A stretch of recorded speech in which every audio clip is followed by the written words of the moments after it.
This video is part of a sequence of steps showing you how to build a lineup in DraftKings for Showdown slates.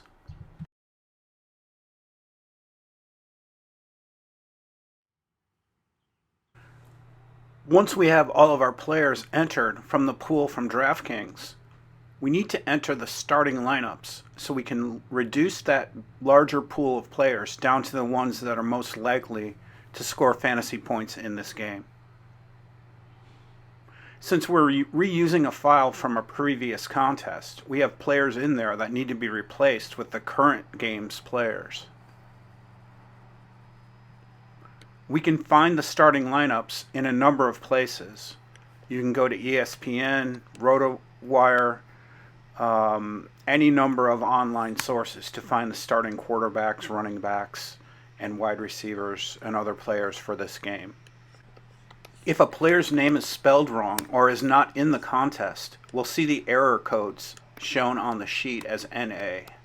As we correct these to the correct spelling, perhaps because periods or other parts of the name may look different in the DraftKings lineup, the position will correct to the right position. A.J. Dillon had A period J period, and that was not how it was found in the DraftKings download that we got from the lineup pool. We'll blank out all the names so it's easier to understand this. As we enter each name, their position comes up. We're going to have a quarterback, running back 1, running back 2, wide receivers 1, 2, and 3, a tight end, a kicker, and a DST. We usually try to put the names of the teams in order of the away and then the home team. We see an error here with Packers. We'll go and show you what that is and how to correct it in a second. But as we put in the starting lineups and they pull that data from the sheet, the other tab that we downloaded from DraftKings, you'll see the positions correct as we get the names spelled correctly.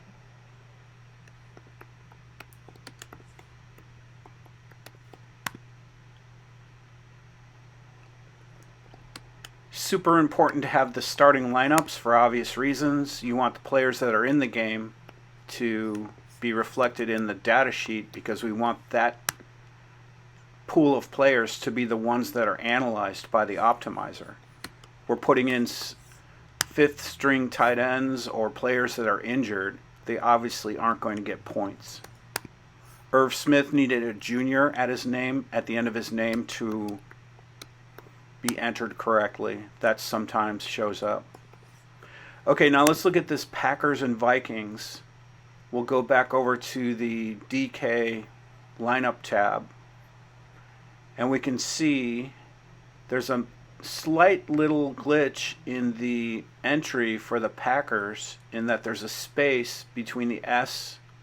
There's a space after the S. We need to eliminate that, and we need to do the same for the Vikings. Take that little space out by backspacing, and now our starting lineup sheet reflects correctly by showing them as the DST for Packers and Vikings. The next thing we want to do is put in the projected touches and targets for each player. This again is something that you can source from outside.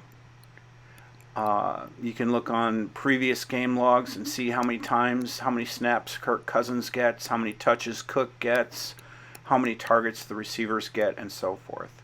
We want to put a number in there because it shows us a better, sharper optimization for the projected scores for each of these players.